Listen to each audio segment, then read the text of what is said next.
So, good morning. Now, good afternoon. As I begin, I have to ask you all to take a moment and relax. No, like seriously, actively relax. Take a moment and allow yourself to be present, right? Breathe in, breathe out, and whatever you need to do to just relax. Feel the whiff of the African air meet your lungs and smile. No smiles. I have time. There we go. Now, as you relax, I need you to do me one huge favor and take off your hats.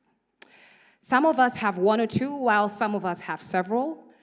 The titles, the obligations, and the otherwise roles that you represent, might you take them off only for just a little while and just be you?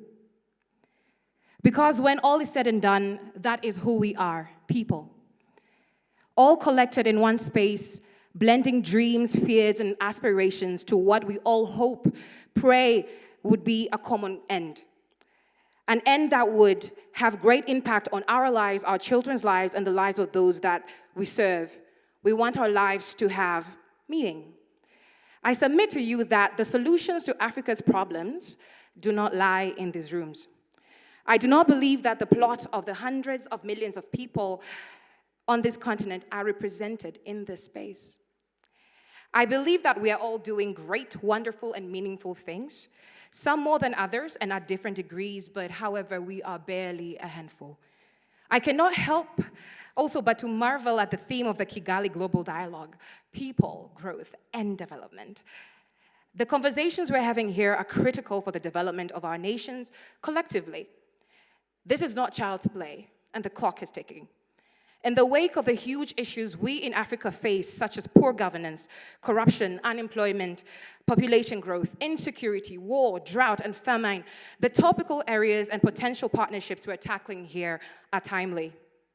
But I must say that unless we are intentional about creating pathways for people to come on board this train at community level, what we do will be considered chump change in the full story of progress.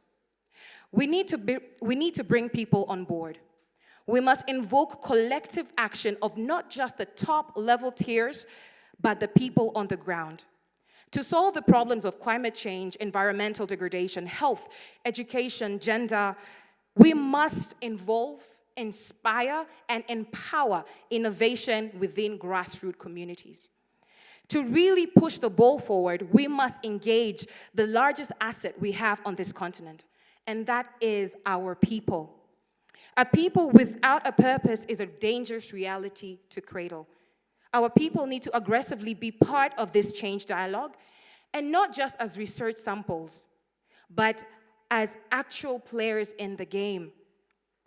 You see, we must catalyze mass awareness in our people about the critical issues on these tables. These are issues that determine their existence, and we must give them room to engage and get submerged in coming up with the solutions to these challenges. As a social entrepreneur and social innovator, I have discovered that solutions lie untouched and unpowered at grassroots level. Our people are not bleak. In Swahili, we say, watu sio wajinga. Given the proper structures and platforms to engage, we can together learn and envision answers to some of the adaptive challenges laid before us. The only reason we are constantly playing this game of meeting in spaces like this, and sometimes talking about the same issues, and sometimes celebrating mini impact achievements of some of the things we are doing, I believe is because we are not moving collectively, but in elitist silos. Now, as we talk about and push the multi-stakeholder agenda, I implore us to think past the government, civil society, and private sector. We must think people. They must be the number one stakeholder involved in one way or the other. I admit that this is not an easy thing to do in leadership, and especially in a fast-moving world. The challenges we're addressing here are not technical, but adaptive. They need several phases of observation, interpretation, before intervention, and we must seek to ensure that we do not do this within a singular lens. The danger in approaching the development discourse of the continent in this way is losing out on the gold that lies in our people. They have the solutions. We must create platforms for engagement in which they are on the front lines of the change agenda on the continent. How? That is the question of the moment. Tell them. And we must be honest. We must invest in mass communication campaigns about climate change, about health, the future of energy, gender, security, on and off cyber, and so forth. And then, together tackle the social behavioral change issues that require addressing. Then we must intentionally, within our individual capacity, create means and spaces in which the people can continuously be connected to new knowledge in ways they can understand. Dispose of the jargon. Then we must frequently empower a process in which each issue-solving ideas are generated and developed at community level. These are ideas of how we can start. What we can agree on is that we need to welcome a new era in Africa's development pathway, one that involves all Africans, and not just an elitist group of Africans chipping away at problems that are too heavy for us to bear. In a nutshell, what I'm saying is this. This conversation we're having must trickle down to the grassroots. And so that we tackle the challenges as a people.